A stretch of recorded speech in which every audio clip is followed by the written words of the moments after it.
how do we gotta go to up to your office? You take the elevator, or you just go up the stairs. Either one of them. Oh, are they both open? Yeah, they're both open. The same way? Well, you have a key fob, right? Yeah. Yeah, so you can get up there either. Joe, or Mike and I will be in Joe's future office. So it'll save him. And then eventually Joe gets space. I didn't care about you. See, when they posted. Oh, I wanted to ask you, do you know anything about They the just Santa Fe mentioned. Trails Recreation Club? They didn't mention. Okay, they're a base county, and they're connected with the Johnson County Civil Defense. And they're the ones that have all the hand operators and all the people who go out on the storm watch and stuff. Yeah. Well, they're going to send, they're gonna send you uniformity or something, because we're gonna be putting computers up on the water tower that the blue one comes from. Yeah, And then they're gonna want to petition the city for, like, all the other nonprofits. Oh, yeah, okay. They're wanting to full action page, so they could put it on that water tower. Okay. No, calls are out. Okay. That's.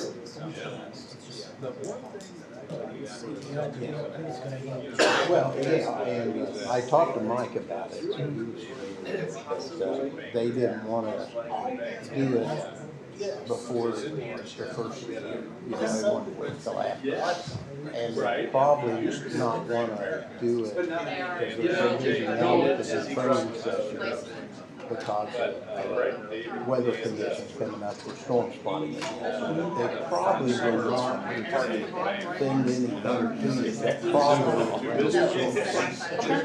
but I was going to get you aware of it, that when it comes in, because I told them you were kind of director of the civil defense. So I kind of went in there, I said, yeah, I threw your name in the pot. Okay. No, that's fine. You know, because I knew you were acting as. Yeah. Well, we have a new emergency management.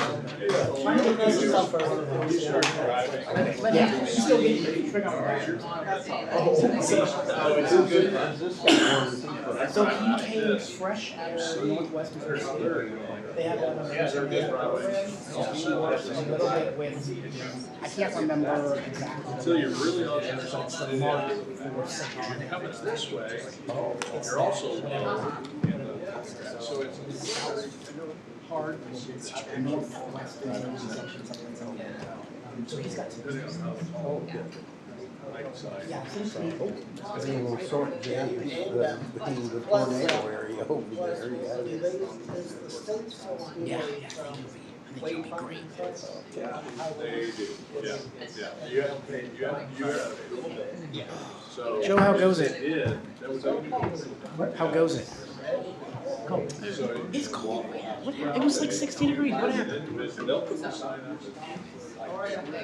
That's what we did. I mean, it was. Yeah, that's I would say Martin Luther King weekend's always the coolest weekend every year. pretty good. How are you doing? Right? Yeah, I agree.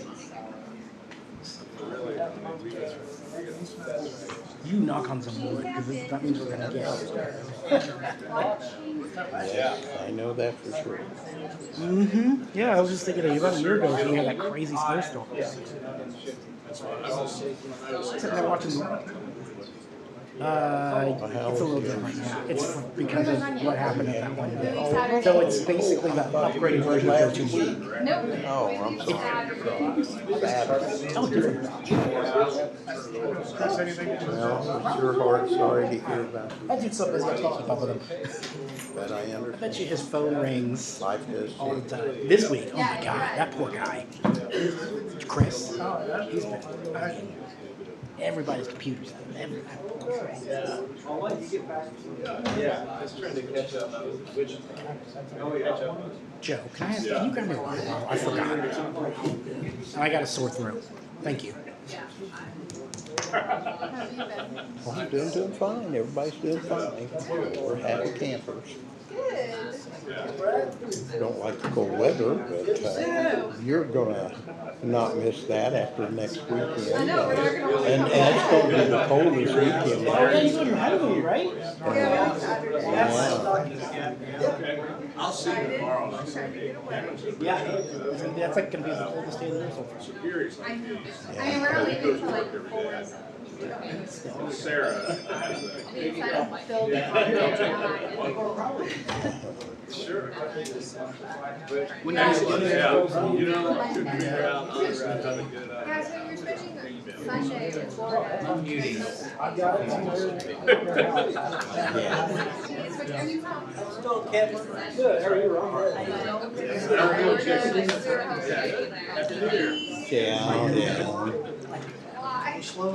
I went down to Florida a few times where I've had to buy coats. And I was on the beach and it's freezing. I did take more time off.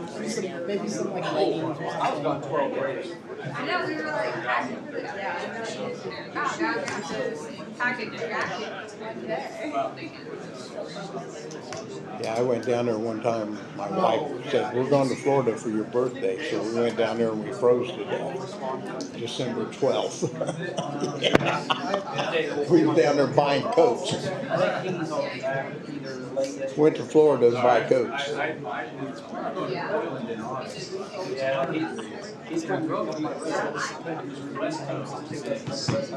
Oh, that's nice. I told Dale, my Dale, I said,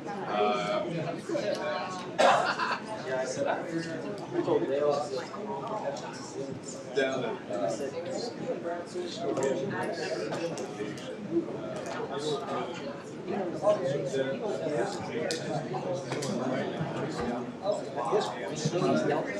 yeah, that's right. We're excited. It's a new experience for both. Yes, sir. Really new for him. That's been advertised for him.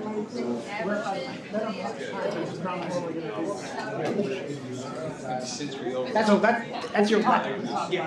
Oh, well, there you go. I was gonna say, that's your last two. It's 7 o'clock. I'd like to call the January 15th DeSoto City Council meeting to order. We'll start with roll call, please. Lane? Here. Sabo? Here. Bradley? Here. Patterson? Here. McMoran? Here. All present. Meeting to order. We'll start with roll call. Lane? Here. Let me get that fixed here. We real have, quick. Sorry about that. There we go. Fixed. Again, Sorry this about is that. what we just did. All right, I invite you all to please rise and join me in the pledge. I pledge allegiance to the flag United States of America, and to the republic for which it stands, one nation, under God, indivisible, with liberty and justice for all.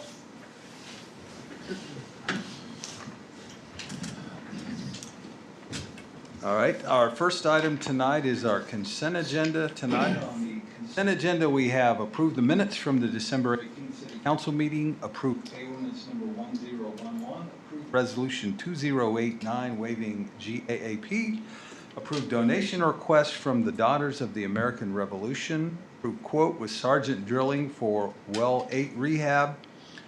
Item F, approved contract with whether or not I would ask that this item be removed from the consent agenda. Item G, approved 2026 Park and Recreation mowing contract. Item H, approved 2026 street mowing contract. And item I, approved amendment to water rights agreement with Sunflower redevelopment. So just to repeat, I would like item F removed from the consent agenda. Is there any other item anyone would wish to remove for further discussion? Can I have a motion to remove item F from the consent agenda? I motion that we remove item F from the consent agenda. Second. All right.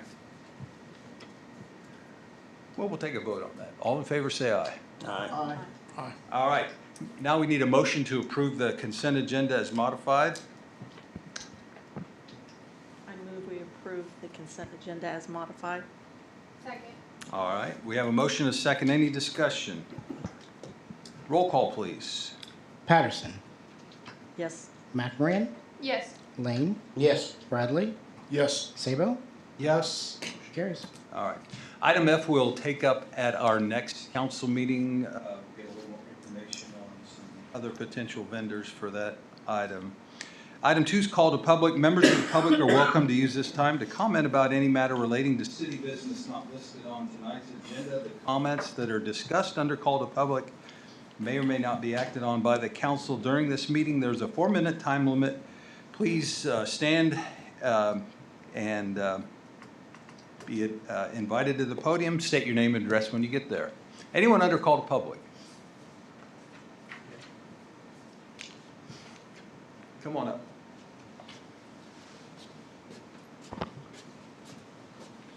All right. Okay, ready? Yep. All right. Hi, everybody. My name is Brittany Smith. I'm the daughter of Michelle Smith, who lives at 8725 Kill Creek Road here in DeSoto, Kansas. We were recently approached by a developer for Grotto Development, Travis Graham, who is offering a couple of $1,000s in exchange for a sanitary sewer easement for the Grotto Limestone development. The developer's path for this easement is the most direct route from the Grotto development, but it bisects our property in half. As the landowners, this proposed plan is detrimentally impactful to the value of our property. The path would require the removal of an entire corridor of large mature trees, and it crosses the Miller Creek, which directly connects to the Kansas River at least twice upon its route. We have a great deal of concern regarding the ecological harm that this path would cause both during and post-construction. We also have a great deal of concern regarding the destruction of archaeological sites along this proposed route, which are common in the watershed of Miller Creek. The location of this proposed sewer main would decrease our property's current usability and increase the cost of maintenance on the land. It's implied in the agreement that we would be responsible for maintaining the land to the specifications of the city, and the agreement prohibits our ability to build anything within the easement.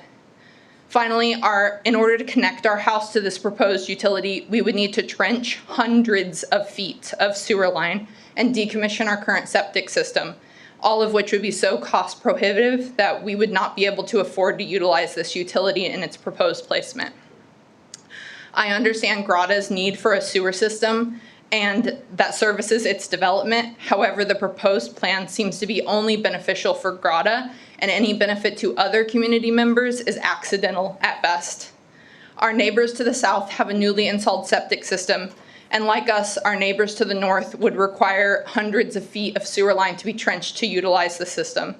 Just these 3 landowners compose of over 40% of the requested land area for this construction. That means over 40% of this proposed sewer system would be functionally unusable to a single DeSoto city resident. We believe that the burden of this system that is designed for the benefit of a single user, Grotto, should fall on that user. If there are additional costs to a different non-impactful route, the developer should bear those costs instead of passing them along to the general public. We have approached the developer, Travis, about the possibility of negotiating on placement of the line to consider alternative routes, such as utilizing the already existing city easement along Kill Creek Road, using the east edge of our property, or going through land further to our east that was purchased for the future development of Arbor Ridge. While we would still not be able to utilize this sewer system in any of these alternative routes, the alternative paths may provide additional support for community members further along Kill Creek Road to connect to the sewer system, or they would allow a more direct route and better sewer service to the planned developments to our east, like in Arbor Ridge.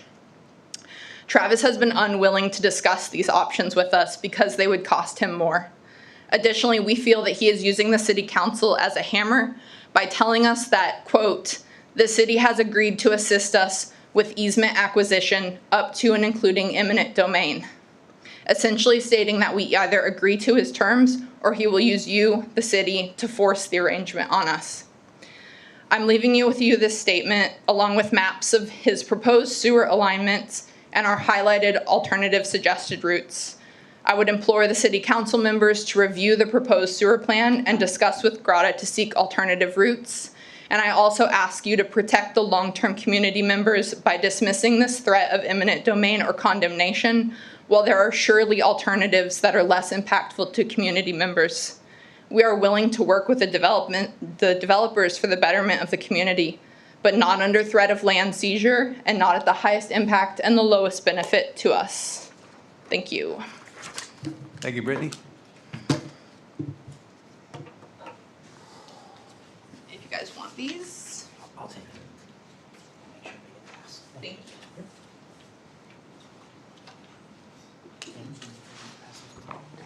you. Anyone else under call to public? Mike, come on up.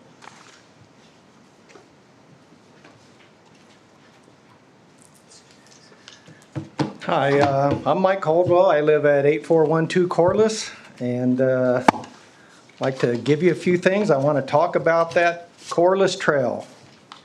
I think this goes to you, Brandon. This is a petition not to do it. And we can start on this side. If I can just go take one, pass it around, please. You know, the petition, you know, we picked a day and we just walked up and down Corliss. And we came up with 40 signatures of people who don't want it. And, you know, 40 people, what does that mean? Well, if you look at the pie chart, what I tried to do to kind of make some sense out of that, the number is, if you look at the Johnson County Property Tax website, you can count 48 properties that have Corliss frontage. And through our petition and the addresses on the petition, oh, and by the way, there are some addresses that aren't on Corliss, but they have Corliss frontage. And these were adults, you know, voting age people. Just to clarify that. The pie chart is pretty self-explanatory. Out of the 48 properties, 26 properties don't want a trail.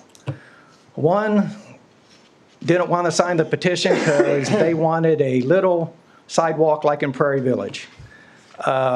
Three properties are thinking about it, and 18 we couldn't contact. Some of those are vacant land with absentee property owners.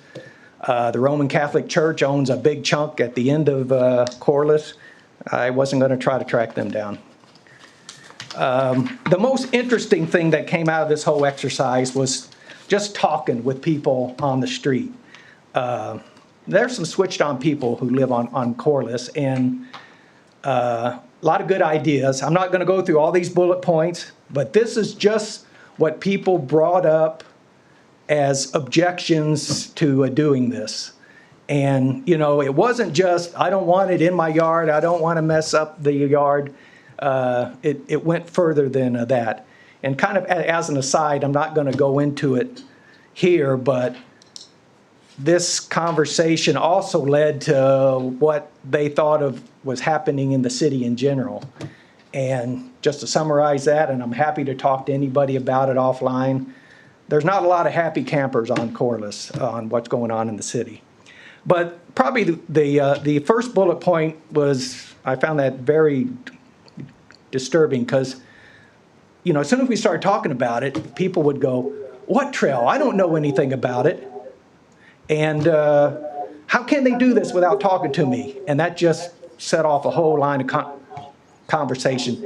And I say over 50%, it was probably closer to 75. We didn't really capture that until after the fact, but a lot of people didn't know anything about it.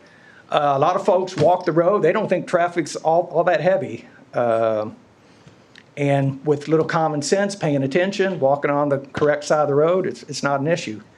$6 million seems very excessive for something that's not really critical infrastructure.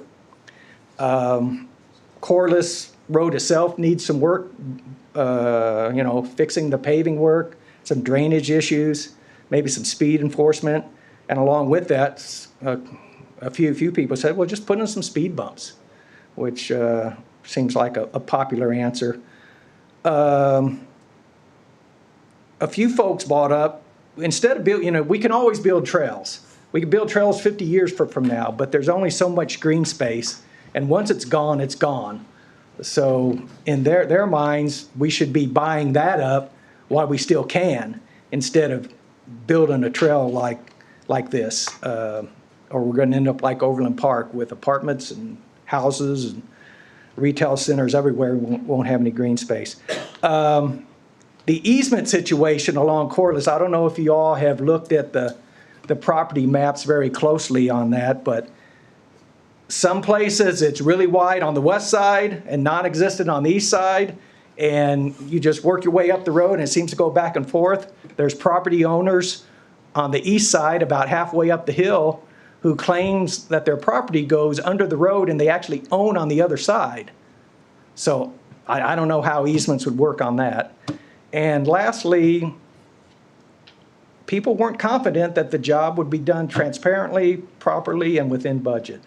So with all that being said, our goal, we'd like to see this thing taken out of the CIP. Just take the line item out, put the money somewhere, and just, because nobody on the street wants it except for, you know, one person who we found. And, you know, if for some reason you don't want to do that, or you can't take it out, or we'd like to, a few people from Corliss would like to sit down and talk to somebody and understand why this thing is so important and strategic, and convince us how important it is. All right, well, thanks for your time. All right, thank you, Mike. Anyone else under call to public?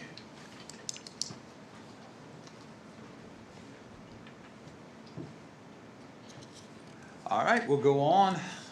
We do not have any old business, so we will go to item 4A. Consider change order and contingency balance for City Hall renovation project. Thank you, Mayor. As the memo states, previously we've come to the council and asked for the contingency that was approved initially to be increased for a total project cost up to the $4.5 million number. We just continue to take 3 steps forward and 2 steps back on things, it seems. Most of it is driven by the age of the structure. 108-ish years old, and lots of changes, revisions, and sometimes lack of maintenance, sometimes maintenance that wasn't correct, that's damaged historical finishes.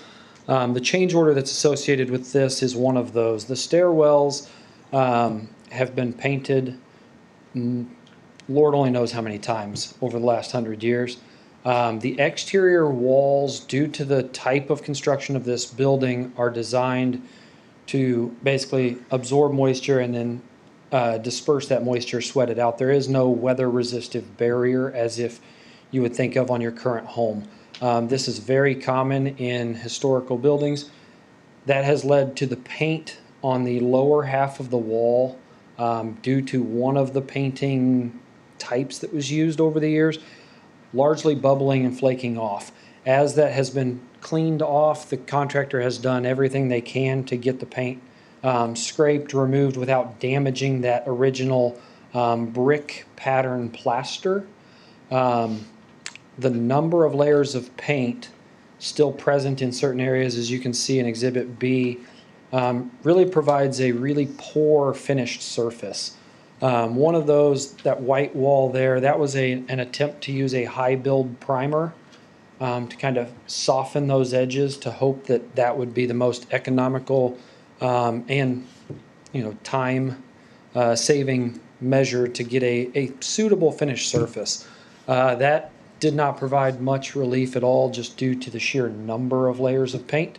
We worked with the architect, engineers, and the contractor with their subcontractors to try to come up with a good solution to give these walls a suitable finish.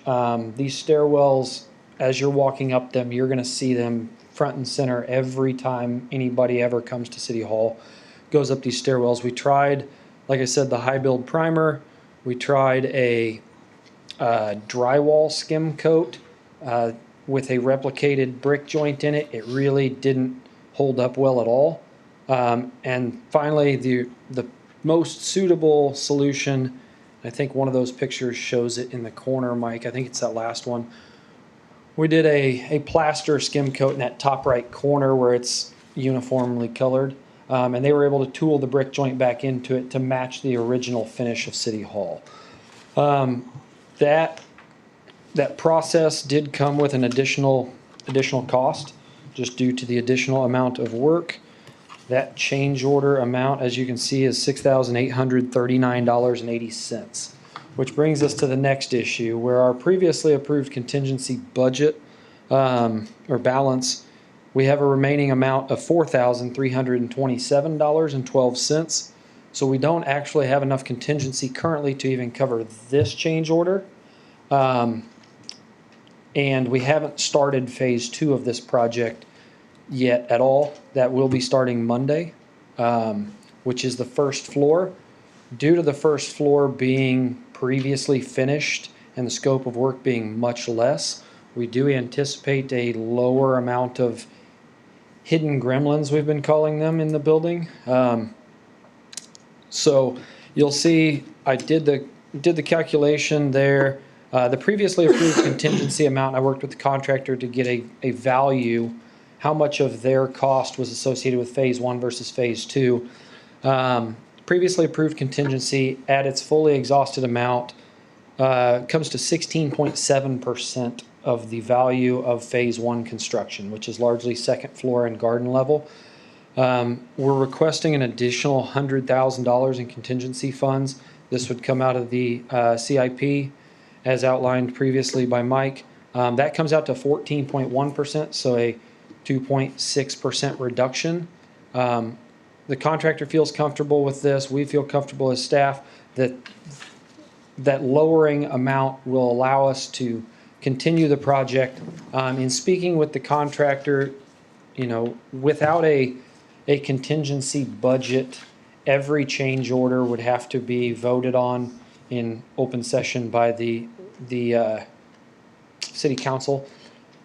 The time delays due to every 2 weeks meetings would significantly delay the project because a good majority of our change orders previously are under the $10,000 threshold to allow for staff approval, and several of them are even under the $2,000 mark, where it's just, you'll notice the number of 66. A good majority of those 66 change orders are in the $2,000 to $4,000 range.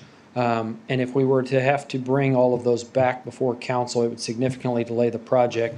And the contractor has indicated that if that were the case, they would have to start looking at additional, downtime fees, mobilization fees due to work being started, stopped. Because the scope of work on this floor is so condensed, they really are hoping to get contractors here, get them going.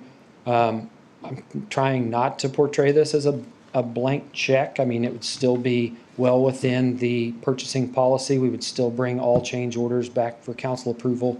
We are just asking for an additional contingency balance to keep the project on its new schedule because the project is already has already slipped from the initial schedule due to these change orders. A lot of the structural repairs that were associated with the exterior of the building on the second floor really set us back some time. We actually moved to the second floor this week. If you were unaware, a lot of city staff has vacated this floor. A lot of the offices are empty. The contractor's planning to start demo Monday on this floor to get that project going with an anticipated completion date sometime in March or early April. So with that, I will stand for any questions. Questions, Cameron? Go ahead. Did they mention scaffed off projects where they've had weeping walls or anything where they put a vapor barrier and an air barrier in between there and stand off and then put the type of material which keeps that moisture out from coming through, and scaffed off where they have an airspace in between that and the existing wall? Did they anticipate anything that as a contingency on this, besides just trying different paints and different projects like that? No, because in order to do that, the weather-resistant barrier would have to go behind the brick facade on the outside. The way this building's constructed, there's a brick facade and then an air gap between the brick and the wall, and then it's a clay block wall that's mortar filled. The weather resistant barrier would have to go between those two, as opposed to on the inside wall. We have a lot of studies. The architect produced a lot of studies as to what can happen on these types of mass construction walls with a weather resistant barrier on the inside. And essentially the moisture gets into the wall, and instead of being able to breathe and evaporate out, it holds within the wall, deteriorates the block, and actually can cause major structural issues. With the structure of the building, there's been a lot of studies done by architects in cities that are much, much older than Kansas City Metro, DeSoto area, on buildings. They were building buildings this way for hundreds of years, I mean, on the East Coast. And so there's been a lot of studies, because we did look at that. We did look at, a barrier on the inside to prevent that from ever happening again. The amount of moisture that actually is transpired through the wall that causes the paint to bubble, when the building is conditioned, the amount of that moisture is very, very slim, to where the chance of this happening and bubbling paint or this plaster skimmed coat, now that the area is fully conditioned, heated and cooled, is very, very minimal. When the space is left unconditioned, as most of us have experienced with our vehicles that sit inside and outside, you get condensation, you get frost when you get hot versus cold, things of that nature. So now that the space is conditioned, a lot of those studies support not putting a vapor barrier on the inside due to structural concerns. I got a question. Can you go to the last picture in the presentation? Yep. Well, they actually, on those scaped off walls, they actually put vents in there too, that the heating and cooling can go through that wall. And that prevents all that other stuff from happening. But if your engineers already looked into that, I know they've done it out on the East Coast, and they've done it in down toward the Gulf area, and it protected their facade on the inside. But yeah, so our construction type, the block is largely mortar filled, so there wouldn't be channels to put vents and run air through there. Well, this is on the inside. Okay. It's the vents are actually so that the air can go in the in behind the water resistant stuff and have a vapor barrier in there and mix with that air in there, so the whatever's coming through still dissipates if stuff does come through. Okay. But if your engineers already looked at it, then okay, I'm satisfied with that. I'm sorry. Zach, what did you? Yeah, so I don't know what you call it, chair rail or whatever that's called up there. Yep. The surface above it, what is that? The surface above it is a plaster that does not have the brick tooling joint. I will say that when we had our asbestos and lead environmental report done, they found lead-based paint below the chair rail but not above. So we know that different surface treatments have been applied over the years below that chair rail versus above. Whether the lead-based paint is what held the moisture and caused it to pop or not is way outside of my qualifications. Is that what it'll look like when they're done with the plaster from this change order? Above? Yeah, will the bottom part look like the above part or similar to it? As far as consistency wise, yes, it does have a brick tool joint in it. Right. But other than that, yes, the texture will look consistent with what's above. So. And just to clarify, so if the contingency is approved, then if there was a change order below 10,000, then Mike could go ahead and approve that. You would then later notify council, but it wouldn't hold up the project. Is that what's? Yeah, that's the primary thing, is due to scheduling, you know. So another $6,000 change order, for example, Mike would review it, we would discuss it, Mike could approve it, and then keep the project going within 24-hour window versus sometimes these change orders, for instance, this one happened to get submitted to me the Tuesday before the last council meeting. So it's been sitting on my desk for 2.5 weeks now before it can get before council, and just due to the timing. So it's purely a scheduling thing, Patrick. You are correct. just for clarity, we're, even with these change orders, we're still below what we originally budgeted for our project. Yeah, so the project was originally budgeted at 5 million. Throughout the bidding process, the construction bids all came in under architect's estimates. Even with the increased contingency, like I said, we're at 4.5 million. Trying to stay as far under that 5 million number as humanly possible. But yes, we are still significantly under that total CIP number of 5 million as previously budgeted. Any other questions from council? Cameron, I have one for you. So, way before your time, but obviously we've made changes to this building over 20 years ago. Have we researched what we did with architecture firms then? I mean, we have similar stairwells that we've already worked on, exterior walls with the windows here. Yes, we have the original construction drawings. Most of these exterior walls, you'll notice, have been furred out and have drywall finished. So we're unaware of what the plaster condition is behind these walls. As the stairwells relate currently with the exterior walls and the stairwells, due to the way the building has additions on either end, the lower level stairwells actually don't have a true exterior wall.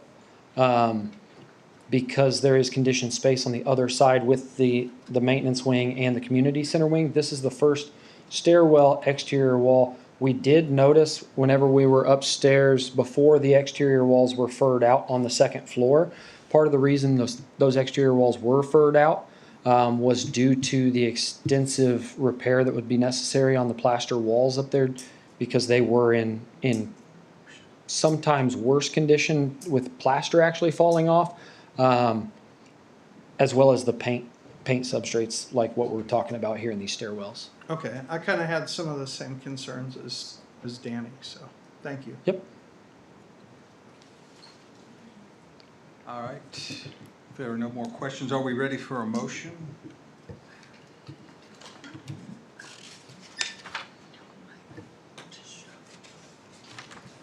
I move to approve the city administrator to sign change order 66 in the amount of $6,839.50 and add an additional $100,000 to the project contingency budget.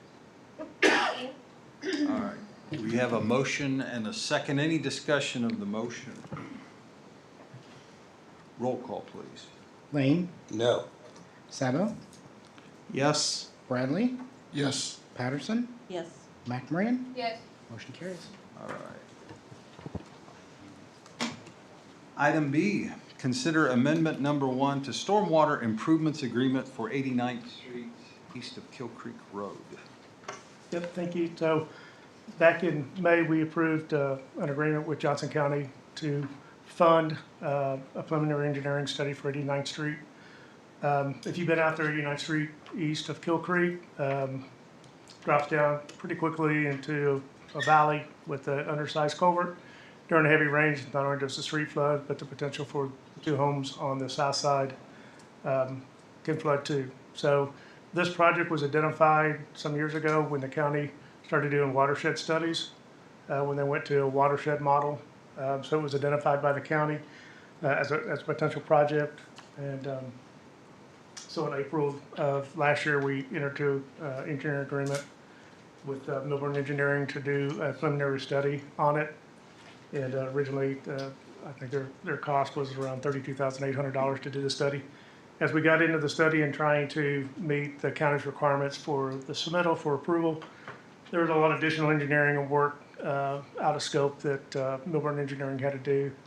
The county was agreeable to increase the cap from the $32,800 to $50,000 or $56,500 to cover that additional expense.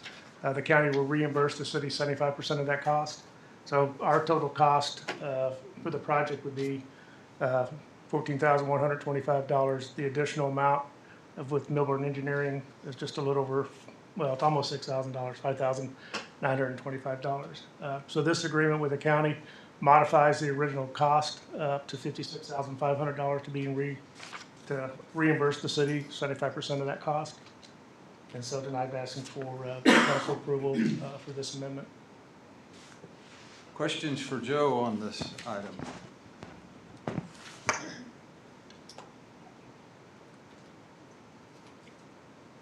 So I can tell you part of the design on this included a larger triple cell box and then modifications to 89th Street to design it to our collector standard, to a 36-foot wide street that meets ASHTO as far as SAG. So it'd be a safer roadway, a wider roadway, and then storm sewer to convey the water underneath the road and to capture water on the street.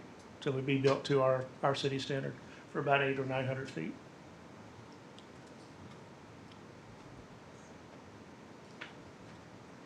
Is that study complete now, did you say, or is it Yes. nearly complete and waiting Yeah, on no, this? they've completed the study, the county's accepted. So now it's just a matter of programming that project into their capital program.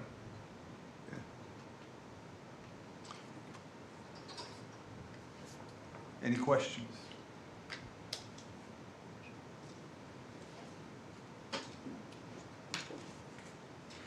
We have a motion to approve the amended agreement with Johnson County and authorize the mayor to sign. I make the motion to approve the agreement and authorize the mayor to sign. Second. All right, we have a motion and a second. Any discussion? Roll call, please. Sabo, Yes. Lane, Yes. Bradley, Yes. Patterson, Yes. McMorran, Yes. motion carries. All right. Item C, consider ordinance number 2684, rezoning property at the southwest corner of Energy Way and Lexington Avenue from RUR to M1. All right, thank you, Mayor and Council. What you have before you is a rezoning request. It was interesting, I looked at that, said 2002 is when the council approved the annexation, and we pretty well had our foot on the gas ever since then. This is actually the second request for rezoning out at Astra, or Sunflower. The first one was about the same size, and now that there's water, sewer, road networks have been improved, the applicant is asking for an additional 1,100 acres to be rezoned to M1 light industrial. So in the meantime, it has been zoned RUR, which is county's designation. It had kept that designation as it entered the city of DeSoto, but now the applicant is ready for developing this tract or marketing this tract. They would like to get it rezoned to M1, which has been our plan for quite some time. So you can see on the zoning map some of the properties. You can see the Panasonic's M1. Still, there's a great deal of RUR county zoning around this, but there's also a mix of M1, C2, and also residential developments nearby. Just going through the compatibility factors, character of the neighborhood. I actually had in the staff reports transitioning to an employment center. It is an employment center now. It will be certainly growing into a greater employment center, but it certainly is one now.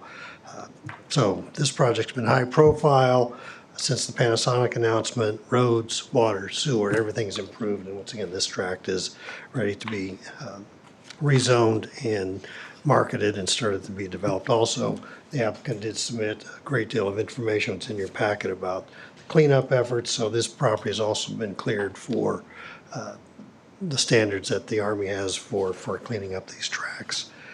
Compatibility of the proposed zoning.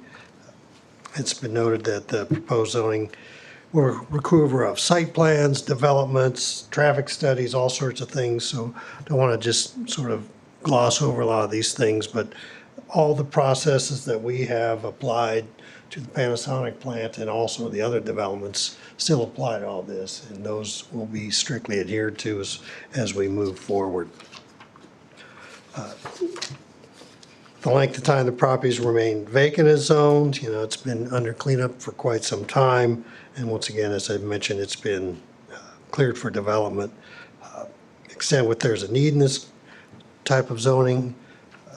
We've been looking at this, actually the city's been, I haven't been looking at it for that long, except for about the last 10 years. It's been part of DeSoto's comprehensive plan for over 20 years as this cleanup process and moving forward and sort of dreaming what could be out here. So once again, that we are now, once rubber's hitting the road, and as I'd mentioned earlier, we are moving full forward with this type of development. And now that we'll talk about adequacy of required utilities, we've got the sewer lines in, water lines are in, roads have been improved. There's all sorts of reasons why this application is now being brought before the city council. Planning Commission did hold a public hearing on this, didn't have any comments, and actually staff hasn't received any comments on this proposal either. So with that, we look at all the standard things, environmental impacts. It's really not a whole lot different than what we did with the first rezoning. As you can imagine, this property has been studied environmentally, not just for our rezonings and redevelopment issues, but with the cleanup and all the things that surround the redevelopment of a former ammunition plant. And then ultimately, the economic impact is certainly going to be very significant to the city of DeSoto. There are some single-family and multifamily developments, but they are on the north side of, I guess, Energy Way. And once again, we talk about buffering, site planning, all those things come into our consideration as projects are proposed for these areas. And certainly, the neighbors that we have dealt with have been generally pretty understanding, straightforward, and listened to our processes and felt fairly comfortable as we've approved and transitioned from the former plant to a thriving development employment center. With that, the Planning Commission did hold a public hearing on this, didn't receive any comments. Also, city staff recommended to the Planning Commission approval of this, and the Planning Commission has recommended approval to the City Council. I did want to point out, and Patrick asked me to put this approval or motions in the staff report, just if there's something you wanted to add to that, you can just easily say for the reasons in the staff report, we recommend approval, or if you choose to deny, you have to also say those specific reasons as well. So I'll let Patrick follow up on any of those issues as far as the exact verbiage for motions, but that's what we'd like to have stated one way or the other. But once again, staff and Planning Commission recommend approval of the rezoning. Okay. Questions from council? I guess I just offer this was a very highly impacted property by the operation of the former ammunition plant, now certified clean, so I think it's appropriate that it would move on to its next use.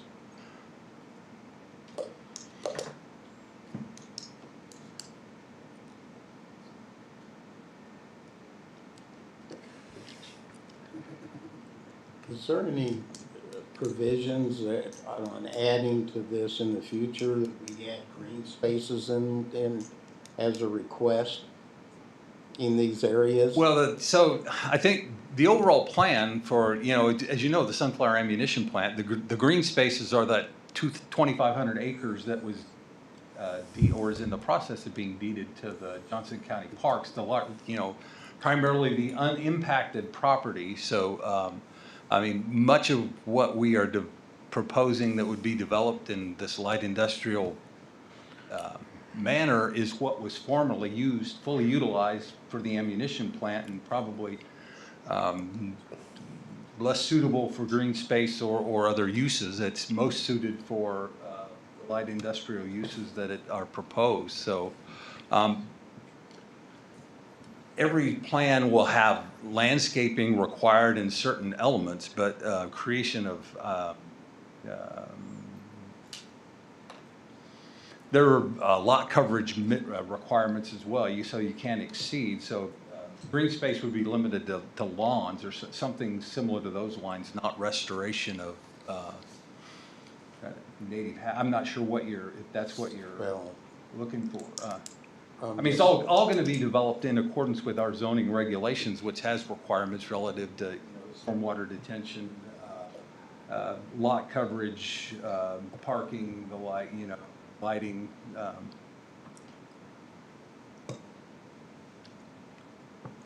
guess I would concur, Councilmember Lane, with what the mayor said. If you look at the Panasonic building, there's a fairly significant ribbon all the way that wraps around that building, which will be landscaping. In fact, they're going to bring a revised site plan to the Planning Commission. And we've had, Mike and Joe and I've had several meetings with them about this. So there's still, it's not just a, concrete jungle out there. There's still a fairly significant amount of landscaping and open space areas that will be part of any development.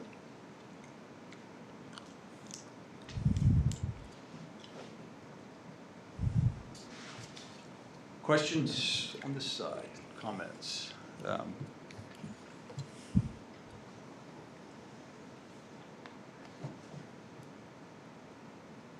Ready for a motion?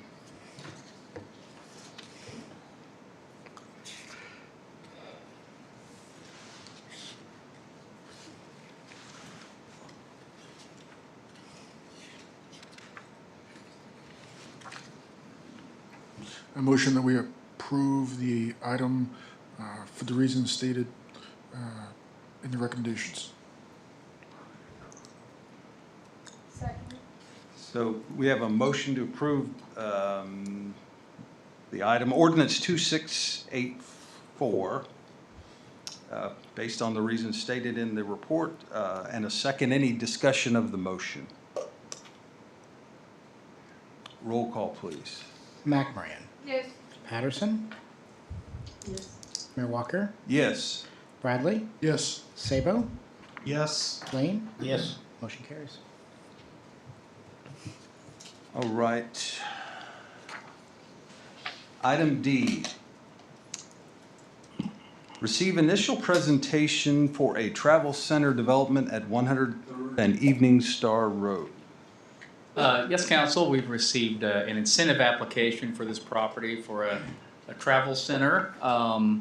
The request is for a CID, which is an extra sales tax on retail activity on the property, 1.5%. The request is for 21 and a half years, which is the statutory maximum that can be had there. You'll remember with incentive requests, the first thing that happens when we get the application is the applicant comes and introduces the project to you, and you have an informal discussion, offer any feedback you want to offer to that, to the applicant and to staff, and then we come back at a later date with an action on the appropriate action, depending on the incentive that's requested. So tonight is that initial presentation, and Dave Anderson is here to give that. Hi, very Happy New Year, everybody. Excuse me, I am representing the applicant. I am not an owner of the property. Musa Sabati is a gentleman that owns a number of C-stores. I first met him about 5 years ago when I worked with KBS. We built the truck stop in Edgerton for him off of Homestead Road, if anybody's familiar with that area. He has since sold the C-store part of it. He still maintains ownership of there's a truck repair place and a truck wash that he still owns. But that's how I met him. And this application, as Mike has said, I just wanted to point out a couple of things that may have some interest. We can't ask for a tax abatement. We asked, and Patrick said no. It's not. It doesn't follow the Kansas statutes that a retail organization receive a tax abatement. Part of your policy did, however, have the CID, and to be totally fair, the policy states it as 10 years for the CID. We're asking for the 21 and a half, which is the state statute. If you're familiar with the CID, it's a community improvement district. We tax ourselves. Then the receipt of that 1.5 cents, as Mike said, goes through the treasurer, goes to the city, comes to the developer, and then they help pay for additional work. So that's the setup. On page 3, if you're interested, and you may have heard scuttlebutt, about 5,000 feet of this is the C-store, and it contains some amenities for truckers like a lounge and a shower and things like that. It's all open to the public. but he has entertained and has a franchise for A&W that would take a position in the end of the store on the north end, outside of the C-store, it's a separate part, has a drive-through, if you look on the plan. And it's really no secret, we are talking with our local Good Sense to have the sandwich shop. You'll notice that on page 3, that's what it says. So that'd be kind of a nice addition. We hope, I think, when I introduced Musa to this corner, it was on purpose because it's a great corner. If you watch, 10 Highway comes pretty close to 103rd at that point. And really, we'd be the only community that's between Lawrence and, I'm not even certain where the next truck stop kind of place is. So we're going to get a lot of traffic coming in, and the benefit of it would be sales tax, obviously the property tax.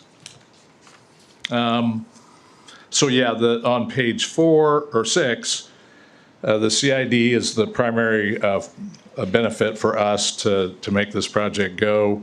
We're asking that the excise tax that we pay would be applied to the new road that's being built there.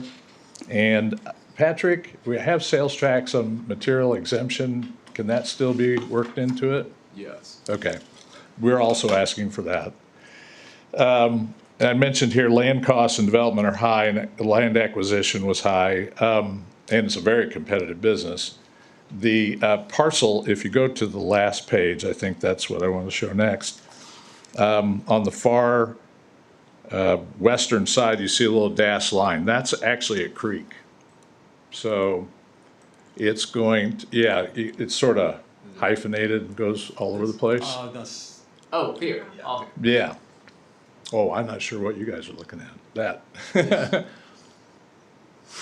So the grading costs are pretty substantial to try to shove this thing in there and not get into the floodplain and other areas. Also, that has also a drainage easement that we had to sign because we're improving, he's part of the improvement with Geiger on the Evening Star Road, and that makes it impervious material, and so the creek's gonna flow a lot faster. So we have a little issue there. But this CID would help us cover those costs. He thinks, we think we can start by summer, depending on if you're not opposed to the request. He could start issuing those contracts to finish the civil engineering and the architecture. And probably take a year. And if you have any questions, I'm here to answer them if I can. Okay. Questions for Mr. Anderson? Then I guess we would do a development agreement if the council has no opposed to it. Yeah, that would be the next Yeah, the process is process. just to give the council an opportunity to ask questions. There's really no formal approval here, but then it would move to, if we're not hearing any objections, then we would put the necessary documents and ordinances together for your future consideration. I might mention too, Brad's here, but this is zoned properly, so we wouldn't have to ask for rezoning. But we will have to come back for a site plan and all the requirements for a building permit. Okay, go ahead, Joe. Mr. Anderson, when could you expect to have some sort of pro forma from Mr. Sabati? What studies have been done to look at the amount of traffic that we expect? I'm kind of looking at this diagram. I see spaces for many, maybe 20 trucks. With the development of Sunflower, Flint, and just general traffic that we have on 10 now, is there area to expand this lot? I appreciate that question. I've told Musa this is too small, I think. The creek, if you, I don't know if it shows, if you can draw that up a little bit, Mike, but I mean, we're like tucked in this corner. So We have looked at building the creek, covering in a culvert, a box culvert, kind of come from Edgerton Road heading northwest. And then we would be able to cross that with traffic and maybe provide additional parking over there. I don't know, we maybe be able to move the scales and then expand more pumps on there. But I understand what you're saying, Councilman. I think this could be a much bigger site, and I'll share that with Musa. To answer your first question, he has, through the fuel companies, they do a market study, and they're pretty extensive. I haven't seen it, but I could get that information and share it with you, I think. Well, you'll have to. Yeah, we'll do a okay. benefit analysis on the incentive. We will then. Yeah.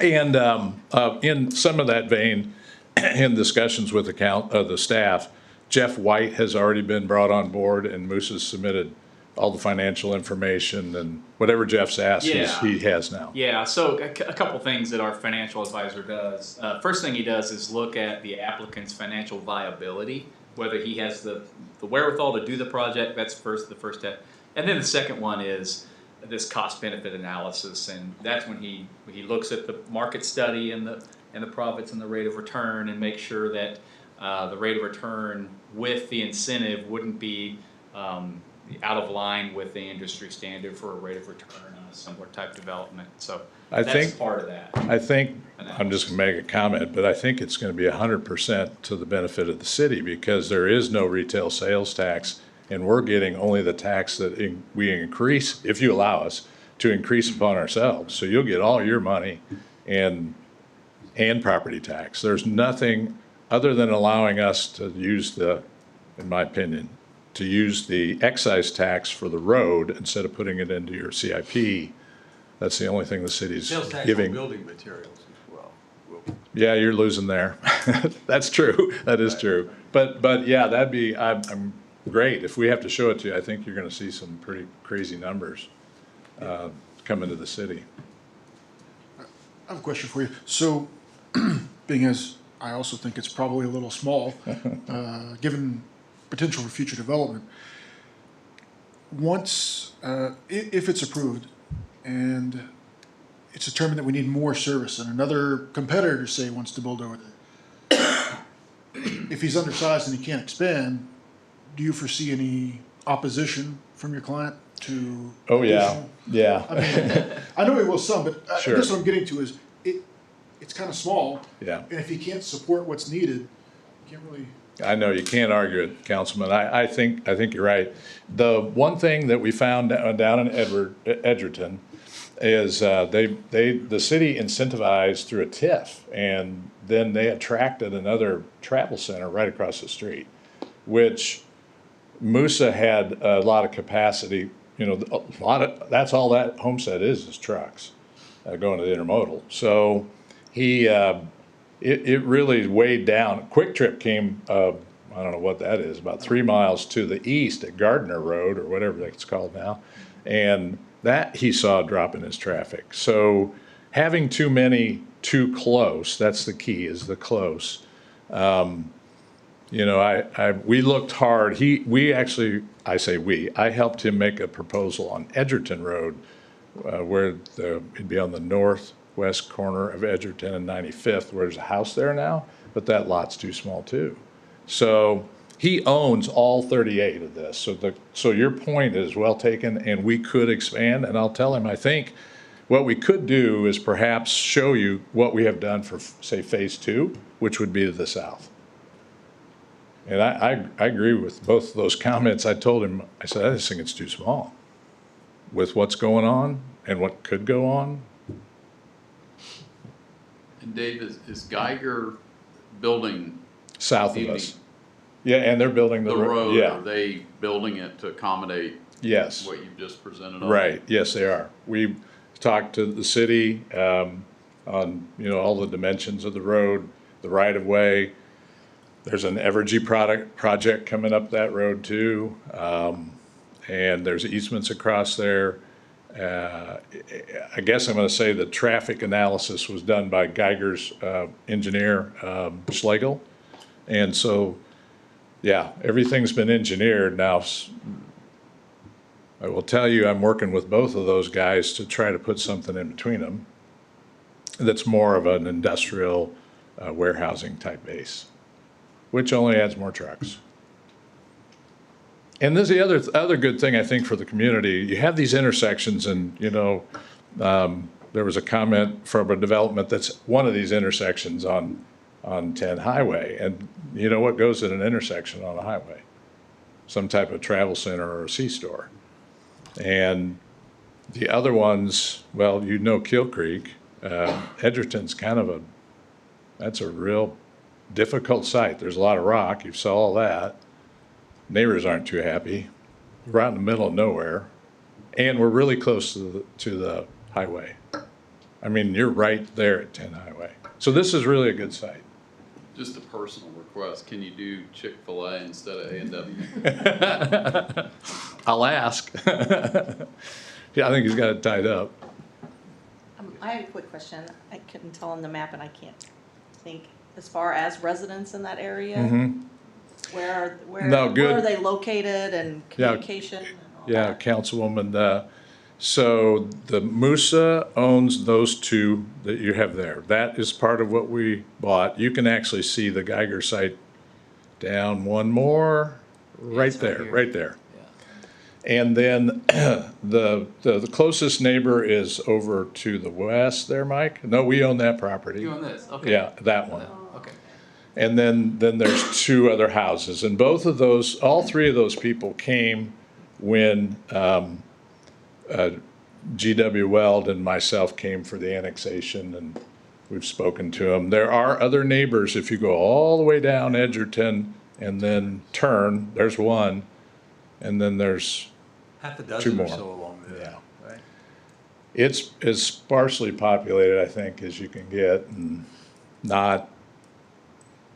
nobody's happy. I suppose you'd say that as things expand out, but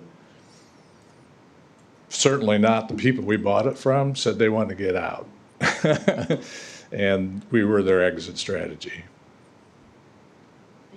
Yeah. All right. But if you have any other questions, just holler, and then, yeah, Mike, we can get that council member to Sabo to the market study. Okay. Thank you, Dave.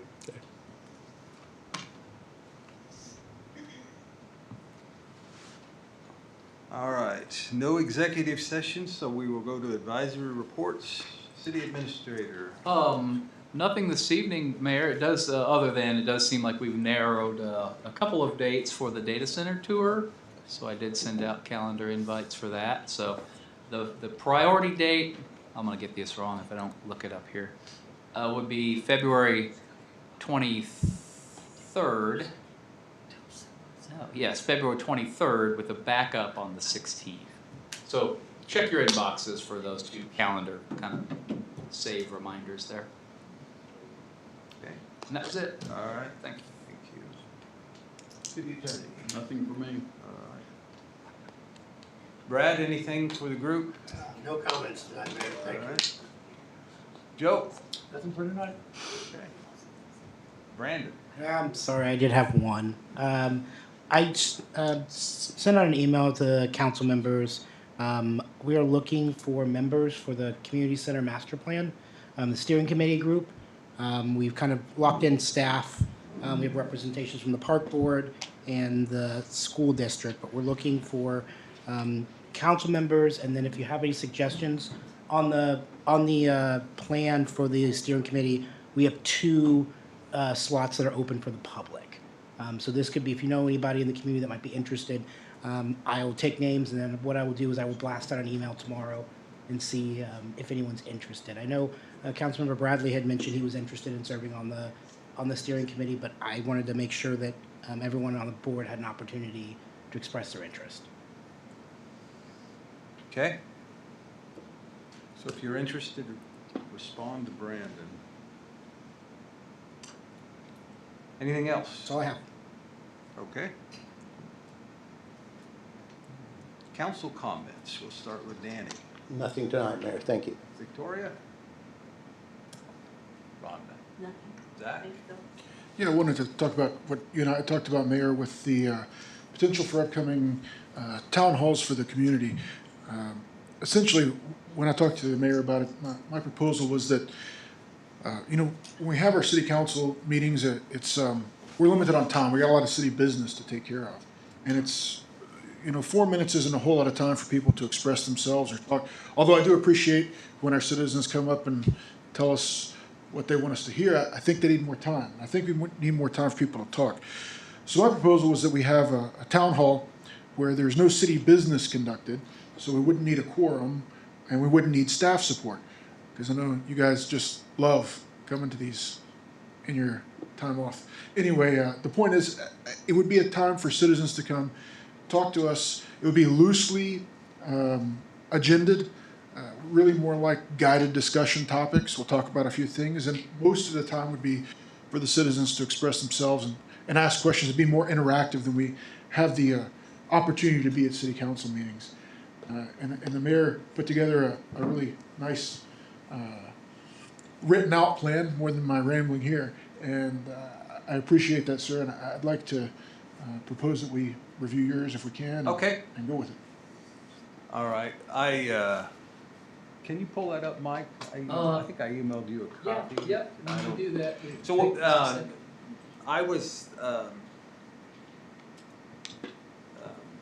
based on our conversations, I put together just a framework that once a month we would hold I called them a town hall in the senior center.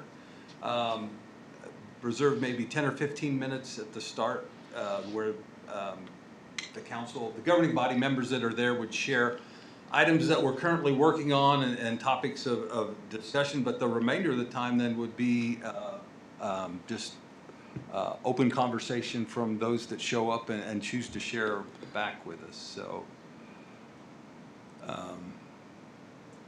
I'd highlighted a number of days throughout the rest of the year. So just to hold an event where people can come and share, and then but it's just a time to listen, as Zach said, that it's not for decision making or debating but certainly not a council meeting, just a time to hear from the residents. So we would need to declare meetings for the dates in the event that we would have more than 2 council members present, but we would just say that those are just similar to what we have work sessions or whatever. No votes, no decisions, and no minutes need to be recorded. But we just need to notice up that those could be city council meetings, and as Zach said, not relying on staff to help us put these on, but just maybe we'll have Jay's guys set some chairs up on Friday and then they can take them down on Monday or something.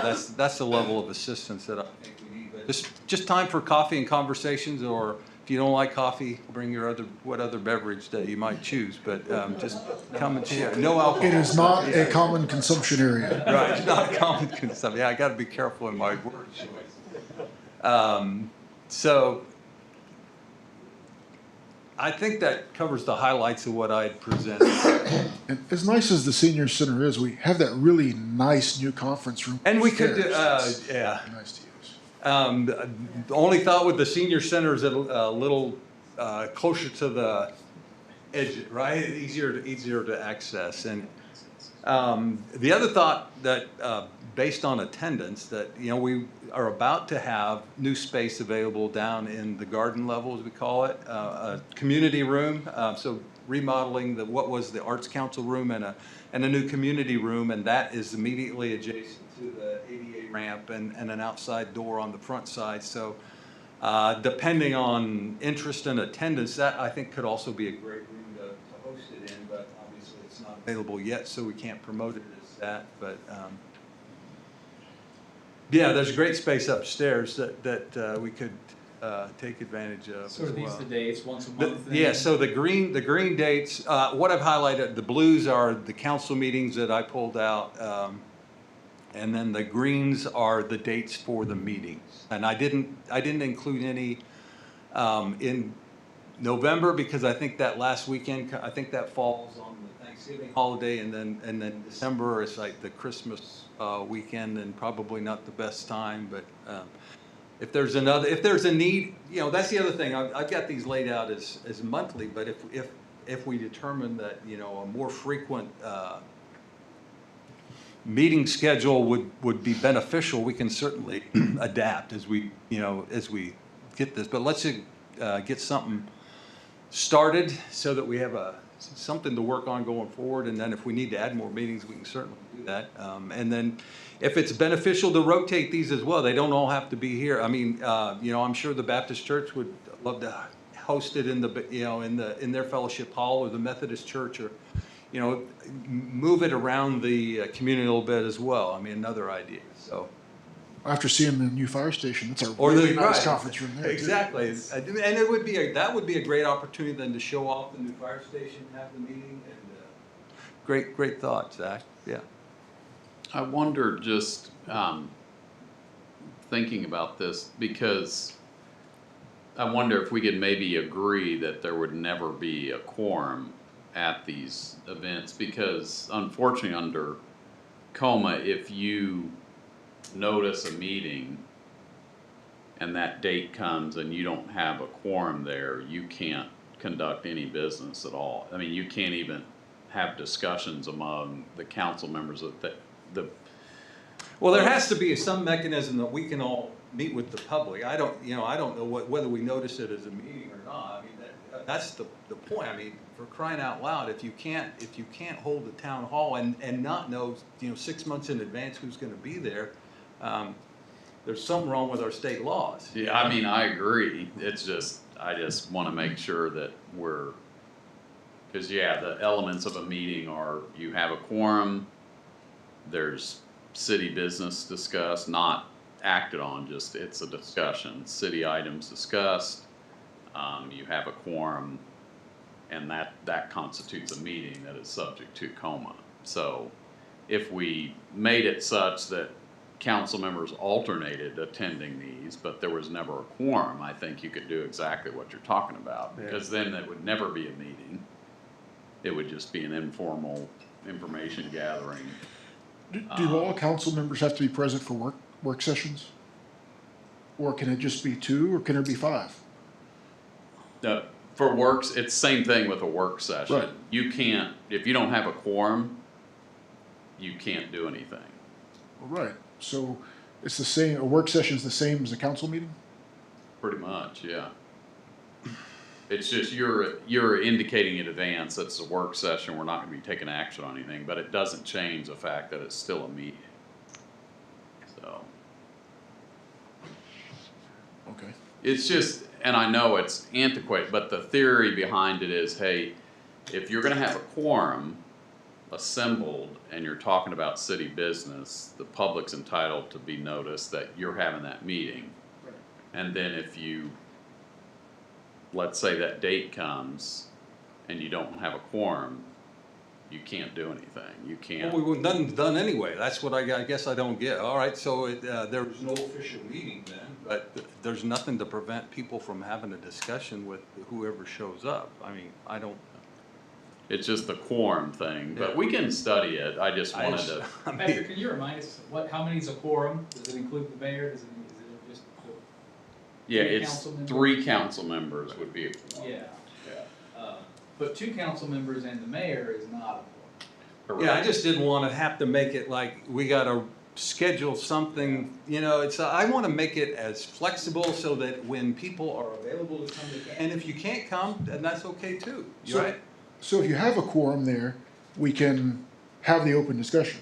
And if we don't have a quorum, it's not a meeting anyway. Correct. Right. Yeah.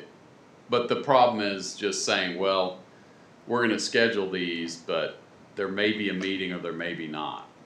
I mean, if you're... Well, that's any council meeting. Yeah. Yeah. But the problem is it has to if you don't have a quorum, you have to disband and you can't sit there and discuss city business. That's the problem. Well, you can't discuss city business anytime. I guess I mean, you can't discuss you can't take any action, but there can be no actionable, but, Yeah, that's the unfortunate part, as the statute says, you can't even discuss. It's not, you can't act on things, it's you can't discuss city business. And the theory being that that item that you're talking about may come up on a later agenda at some point, so. But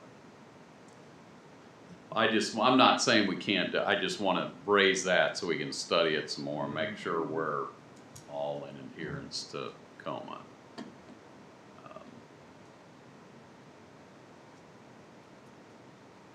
okay. And, maybe scheduling purposes, maybe all you council, can't meet. So maybe it is something that would be easy to alternate, like, the next one coming up, it'll be just 2 council members and you guys decide who that's gonna be. The next one, alternate to 2 others and just run it that way instead of inviting all council members there. That's where it becomes a problem.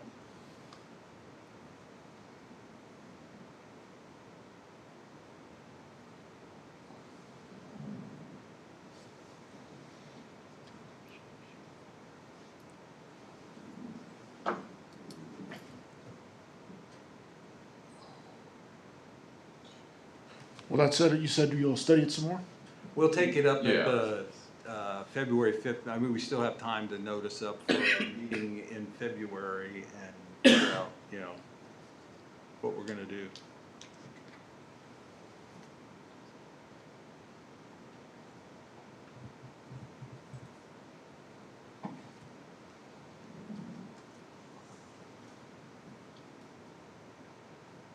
Great idea. I just wanna make sure we're. Oh, we gotta follow the damn law, Yeah, that's always the case, isn't it? All right, Zach. Anything else? I don't like it. No, I appreciate you looking into it, and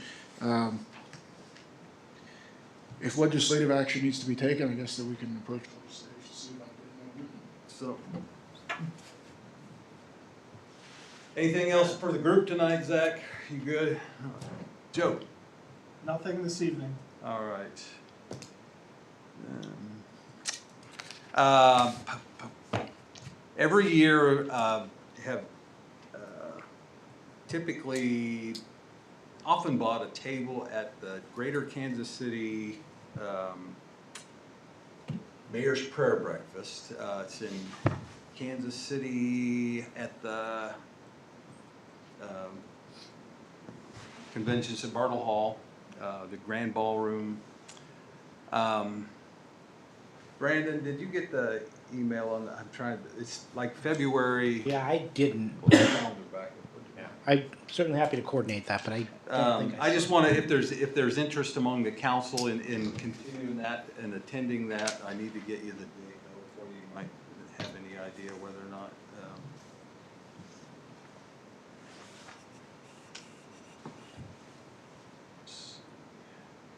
Sorry. Patrick put me off my game a little bit. Sorry.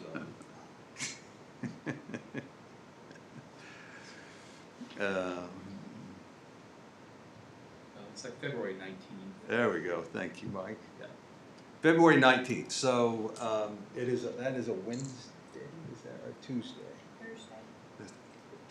I'm wet. It's usually a Thursday. It's usually a Thursday. Is it? All right. Thursday, February 19th. So I guess let me know by our next meeting if you have interest so that we can get a table reserved. The last couple, I've had a little trouble filling the spots in, to be honest. I've got, several of the pastors in town to attend. The mayor sits away from the table, so I'm not sitting at the table with the group.